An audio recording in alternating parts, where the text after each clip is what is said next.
नमस्कार, मैं नूतन कुमार देवांगन, सहायक प्राध्यापक वाणिज्य, शासकीय दिग्विजय महाविद्यालय, राजनांदगांव।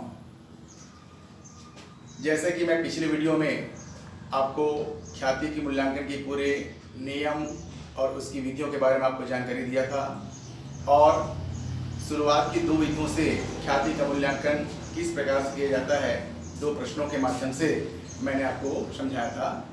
आज उसी विषय पर एक ऐसा क्वेश्चन लेने जा रहा हूँ जिसमें ख्याति की मूल्यांकन की जो 4 विधि है, औसत लाभ विधि, अधिलाभ विधि, वार्षिकी विधि और पूंजीकरण विधि, चारों विधि से ख्याति का मूल्यांकन कैसे किया जाता है, मैं एक प्रश्न के माध्यम से उन चारों विधियों के बारे में आपको बताने जा रहा हूँ।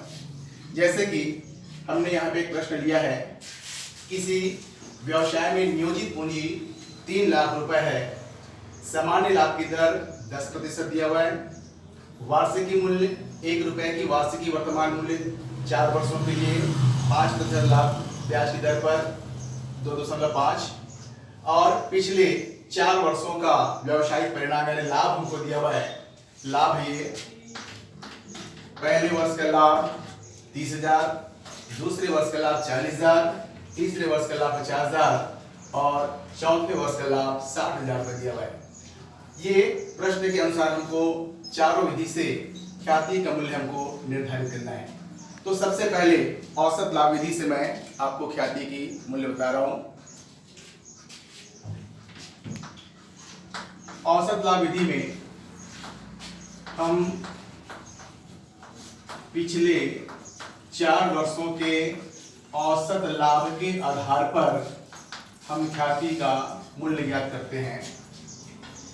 हमको पिछले 4 वर्षों का लाभ दिया है, इन लाभों का सबसे पहले हम औसत निकाल लेते हैं। औसत निकालने के लिए चारों वर्ष के लाभ को जोड़कर 4 से भाग दे देंगे।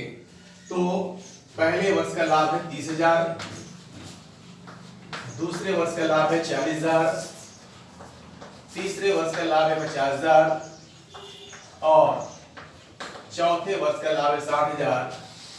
सबको जोड़कर 4 से भाग दे देंगे तो चारों वर्षों का कुल जो लाभ है ये आ रहा है 1,80,000। 4 से भाग देते हैं तो औसत लाभ की राशि आ रहा है 45,000 रुपए। ये जो हमने औसत लाभ की गणना किया है, इसके 4 वर्षों के क्रय के आधार पर हमको ख्याति का मूल्य ज्ञात करना है। तो फॉर्मूला है ख्याति बराबर औसत लाभ गुना क्रय वर्षों की संख्या। औसत लाभ हमने ज्ञात किया हुआ है 45,000 और क्रय वर्षों की संख्या हमको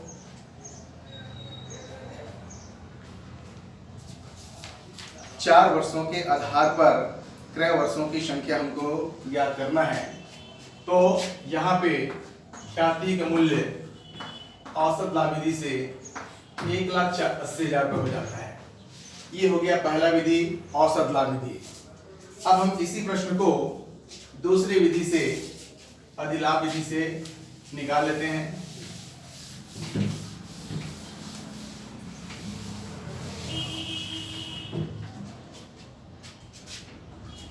दूसरी जो विधि है अधिलाभ विधि। अधिलाभ विधि से ख्याति की गणना करने के लिए 3 स्टेप मैंने आपको बताया था। पहले हम वास्तविक औसत लाभ निकालते हैं, फिर सामान्य लाभ निकालते हैं, फिर अधिलाभ की गणना करते हैं और उस आधार पर फिर ख्याति निकलता है।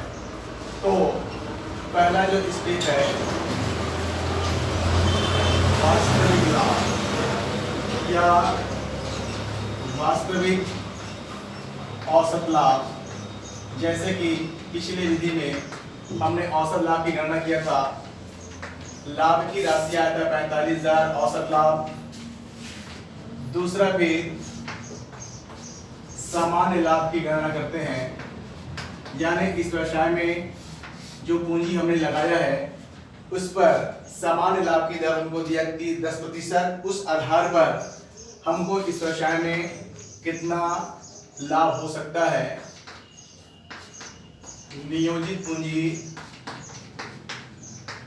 गुना दर बटे 100, इसका फॉर्मूला है नियोजित पूंजी हमको दिया हुआ 3 लाख रुपए और सामान्य लाभ की दर दिया है 10% अर्थात 30,000 रुपए इसका सामान्य लाभ हो गया। हमने दो चीजों की गणना कर लिया, वास्तविक औसत लाभ की राशि 45,000 और सामान्य लाभ हमने ज्ञात किया है 30,000 रुपए। तो हमारा जो वास्तविक लाभ है वो सामान्य लाभ से जितना अधिक होगा वही इस व्यवसाय का अधिलाभ कहलाता है। तो अधिलाभ बराबर वास्तविक लाभ माइनस सामान्य लाभ, actual profit minus normal profit. वास्तविक लाभ हमने ज्ञात किया 45,000, सामान्य लाभ आया 30,000, 15,000 रुपए इस व्यवसाय का अधिलाभ आ रहा है। इस अधिलाभ के आधार पर हमको ख्याति निकालना है। तो ख्याति बराबर अधिलाभ गुना क्रय वर्षों की संख्या, अधिलाभ गुना क्रय वर्षों की संख्या। अधिलाभ हमने ज्ञात किया है 15,000 और क्रय वर्षों की संख्या हमको दिया है 4 वर्ष। तो इस आधार पर इस व्यवसाय की ख्याति 60,000 रुपये हो जाता है। यानी अधिलाभ विधि से अगर हम ख्याति निकालें तो ख्याति की मूल्य 60,000 रुपये होना चाहिए। तीसरी जो विधि है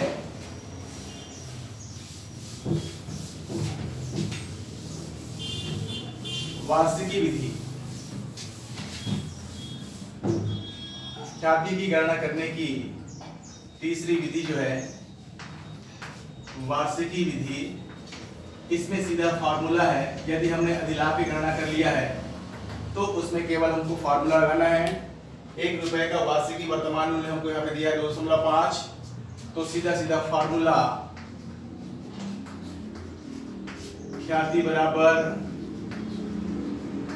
अधिलाभ गुना 1 रुपए का वार्षिकी वर्तमान मूल्य, जिसको वार्षिकी मूल्य के नाम से भी जानते हैं, ये इसका फार्मूला है।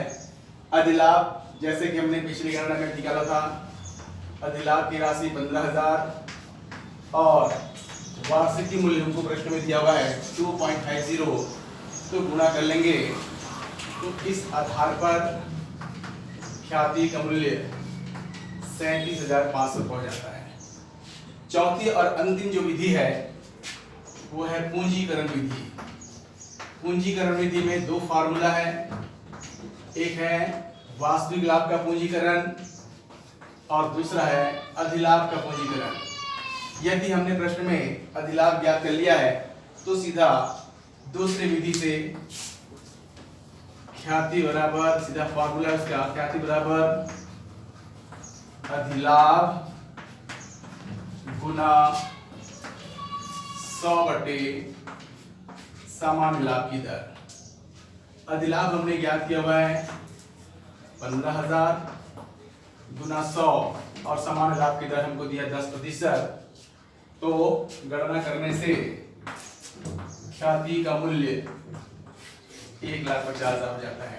इस प्रकार हम एक ही प्रश्न को 4 अलग अलग विधि से हल कर सकते हैं, लेकिन ध्यान रखेंगे प्रत्येक विधि में ख्याति का मूल्य अलग अलग आएगा। प्रत्येक विधि का अपना एक अलग कॉन्सेप्ट है और प्रत्येक विधि के हिसाब से ख्याति का मूल्य अलग अलग आता है। ठीक, धन्यवाद।